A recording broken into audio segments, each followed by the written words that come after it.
buenas tardes, buenos días. Estamos acá a 12:04 minutos en Redes de Bienestar. ¿Cómo les va a todos? Otro viernes nuevamente acá compartiendo radio desde Punto Cero. Espero que estén bien. Ya la estoy viendo a ella con un cambio de look que me encanta y se lo dije y se lo digo en vivo. Me encanta, muy juvenil. Así que bueno, y preparada con un tema que en realidad ya hicimos nota. Yo no me acordaba que habíamos hecho nota sobre el tema. La tenía ahí como perdida. Y no sé por qué, entre tantas charlas que tenemos muy aburridas por chat entre nosotras, que hablamos de cosas, nada, prácticamente sin sentido, que nos identifican, salió el tema, qué sé yo, qué sé cuánto, y le dije, che, hablemos de esto en la radio, porque yo creo que no somos las únicas que pueden llegar a interesarnos el tema. Y le dije, ¿por qué no hablamos de, ahora voy a decir de qué, pero antes la presento porque es lo más importante. Ahí está en vivo, enfrente, la señorita Natalia Lamónico, doctora en psiquiatría. ¿Cómo estás, Nati? ¿Todo bien? ¿Cómo estás? ¿Cómo andan por ahí? ¿Todo Muy bien? bien. ¿Vos cómo estás? Bien, todo bien. Acá me hiciste reír con el flequillo. Yo digo que es el botox económico, ¿viste? El que tapa acá, te rejuvenece. Muy bien, muy bien. No, te súper rejuvenece. Más de 18 tenés ya, pues en la radio menores de 18 no pueden estar. No, no, no, sí, sí, sí, más de 18. Bueno, bueno, y me quedo tranquila. Está recibida por lo menos. No quiero hacer nada, cuestión de mala praxis, nada de eso, ¿eh? No, por favor, le No soy la pido. rímolo, está todo. Por favor, le pido. Bueno, vamos a hablar de fobias específicas. Así es. Sí, y Bien. después otra aclaración súper importante en nuestras charlas, sepan que son muy divertidas y que charlamos de cosas muy piolas, hay un poco de fuga de ideas, pero siempre volvemos, que es lo importante. Exactamente. Igual aviso que nuestras charlas no van a ser pasadas por radio. O sea que No, no, no, no. lamento porque igual ayer mandaste un audio que te dije, salvo una palabra que hablaste del cerebro, lo otro era para pasarlo. Te dije una pastilla.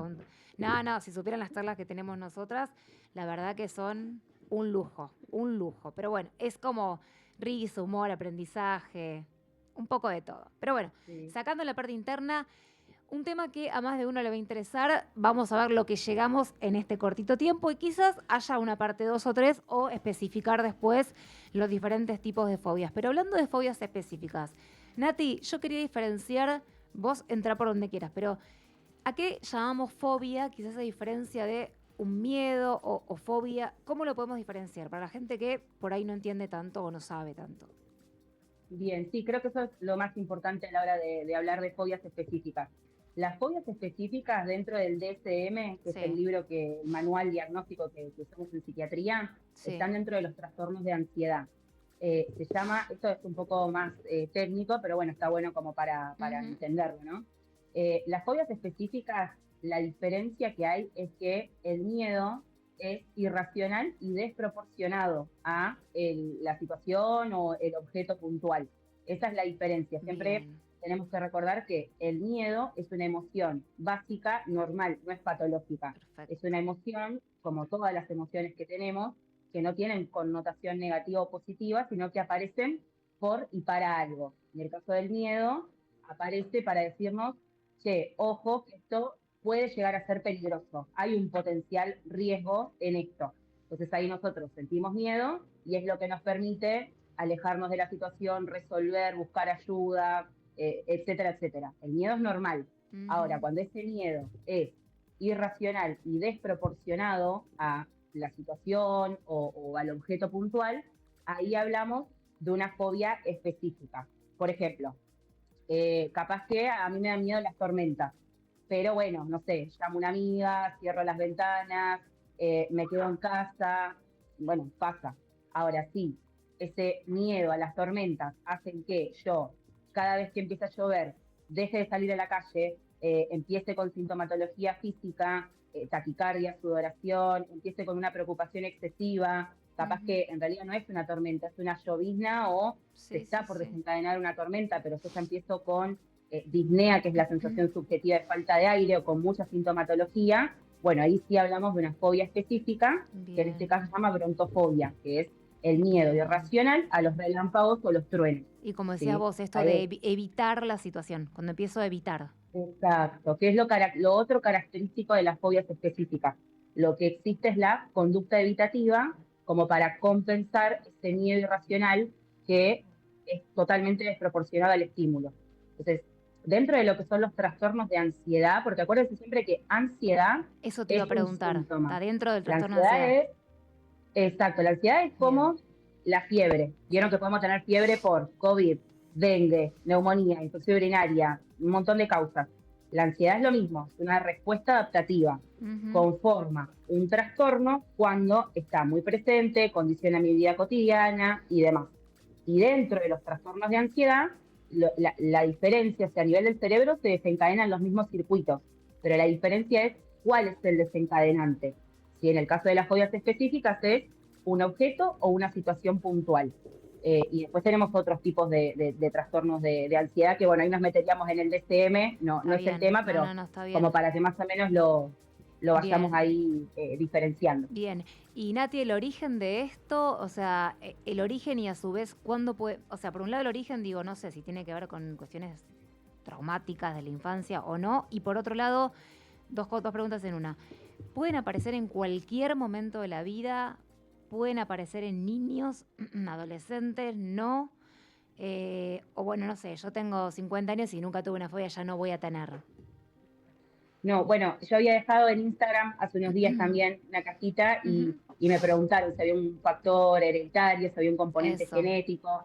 La realidad es que las fobias específicas se van desarrollando. Puede suceder que tengamos alguna fobia específica en la niñez o en la adolescencia, que a medida que nos vamos exponiendo de a poco, que lo vamos trabajando, que vamos ahí desarrollando, digamos, la forma de poder manejar la situación, eso va mejorando y también nos puede pasar que pensemos que no tenemos ninguna fobia específica y un día de grande te enfrentas a algo y te das miedo y te das cuenta que tenés un miedo totalmente desproporcionado a lo que está sucediendo. Entonces, no hay un factor hereditario, no hay un factor genético que predisponga, ni una edad de aparición. De hecho, las fobias específicas son muy poco frecuentes las consultas, porque por lo general son tan puntuales y a la persona le genera vergüenza consultar solamente por eso, que por lo general no llegan a la consulta. Generalmente no llegan cuando hay un cuadro por ahí de una ansiedad exacerbada, que cuando empezás a indagar un poquito, aparece como comorbilidad, como decimos nosotros, o sea, como accesorio, una fobia específica. Ah, bueno, además de este ejemplo, un trastorno de ansiedad generalizada, tiene asociado algo de una fobia a tal cosa puntual. ¿Sí? O sea, generalmente está asociado a otros cuadros. Bien. O por lo menos en consulta.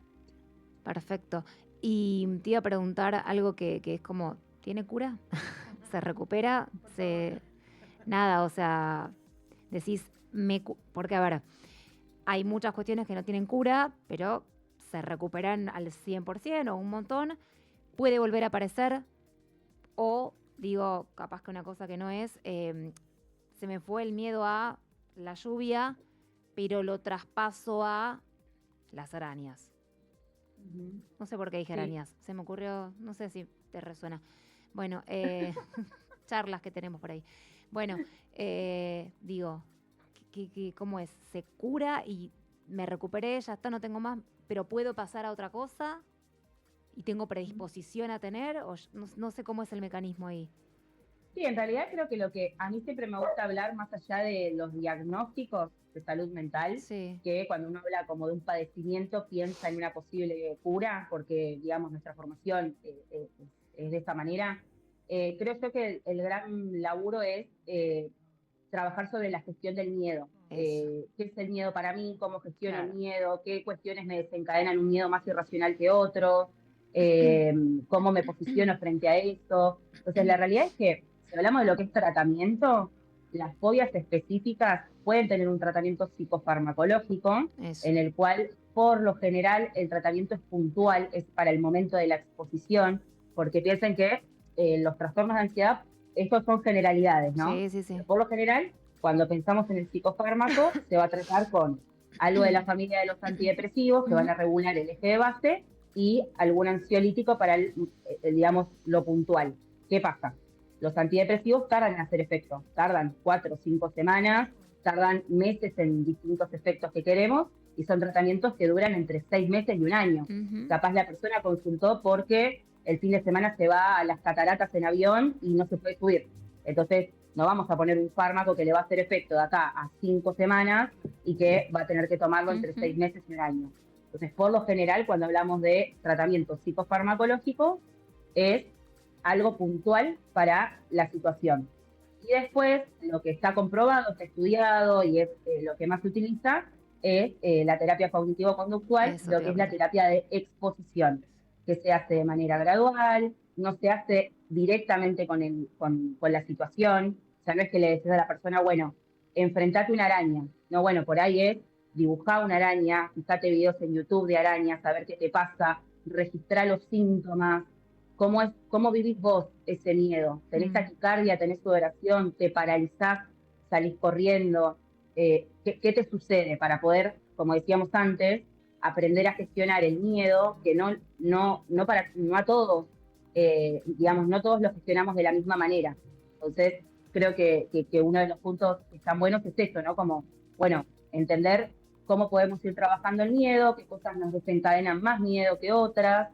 Y algo súper importante, que también me parece para aclarar, es el acompañamiento en estas situaciones. Te iba a preguntar eso. Es fundamental. Sí.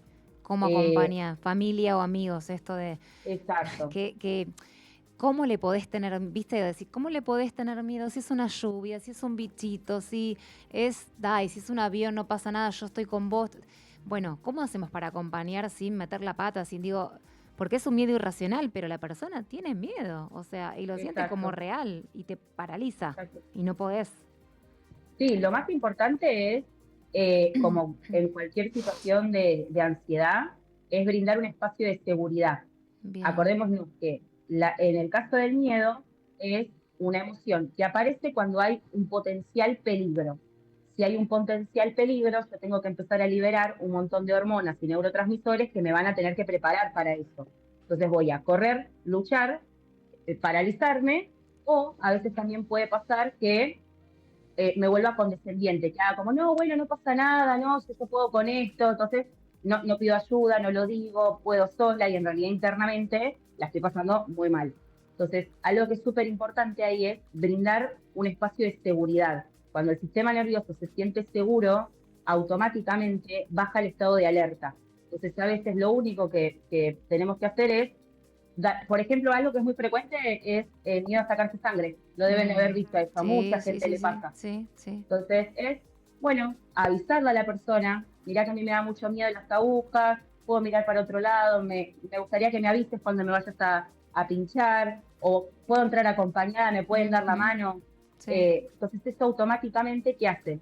Yo siento seguridad, me hace acordar a cuando era chiquito y me abrazaban o me hacían aguja, libero oxitocina y automáticamente bajo el estado de alerta del sistema nervioso. Bien. Entonces siempre el acompañamiento, el validar ese miedo que siente la otra persona, acompañar, a veces no hace falta que digamos nada, es solamente el estar. Bueno, yo estoy acá al lado, y eso ya genera esa sensación a nivel hormonal y químico de estoy seguro, y el cerebro entiende que no hay tal peligro y empieza a bajar esa adrenalina y toda la cascada, digamos, que se genera cuando estamos frente al miedo. Y lo mismo con nosotros mismos, porque a veces te puede pasar que estés en tu casa sola y viste una araña. Es decir, ¿qué hago? Bueno, me siento, respiro, me froto los brazos, que eso genera que se libere oxitocina, el diálogo interno. Me hablo, te iba a decir, ¿no? Me hablo, me tranquilizo como pueda, sí, eso. Es una araña, ¿quién puedo llamar? ¿A dónde estás? ¿Cómo puedo resolver esto? ¿Sí? Para aprender a acompañarte también y a validar eso que me pasa. Eso. Bien. Y siempre acordémonos que el miedo se alimenta de más miedo. Entonces, si yo la situación desencadeno, que la persona que está al lado mío está, no, bueno, quédate tranquila, ¿qué hacemos? Llamo a alguien. Va en escalada. Claro. Y que de hecho, de ahí viene el ataque de pánico. Es otro tema y extenso y demás, pero viene por el dios Pan. El dios Pan era un centauro que vivía en los bosques y que le gustaba asustar a la gente, y cuando asustaba a las ninfas y a la gente que vivía ahí se volvía más grande. Entonces se llama ataque, porque aparece de golpe, y pánico, de ahí viene la palabra pánico, porque se hace más grande a medida que más miedo tiene. Bien, bien, súper interesante. Bueno, Nati, obviamente que el tema nos va a quedar corto, ya lo sabíamos, así que da para mucho más.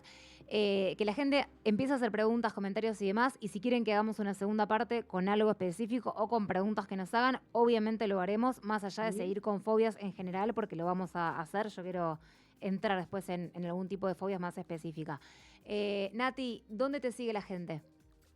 Me encuentran en Instagram como sic.lamónico, psiq.lamónico, y ahí me mandan lo que necesiten, preguntas, consultas, comentarios. Yo voy leyendo todo y les agradezco Y siempre el responde feedback. ella Y misma, para que lo soy sepan. mi propio jefe. Me encanta. Nati, un placer tenerte. Gracias por estar. Ojalá que lo que escuché ayer, que es que la próxima venís, sea real y que todos Promesa, los astros acompañen, por decirlo de alguna manera. promesa. Bueno, te Para, quiero para, mucho. para mi escorpiana. Exacto. Bueno, hermosa, que tengas un lindo fin de semana. Nos hablamos luego. Beso grande. Igualmente, los sigo escuchando. Besos a todos ahí. Gracias, Besitos. gracias. Pequeño cortecito y ya seguimos con Lara, que está ahí prendidísima. Así que un cortecito y ya volvemos con más programa.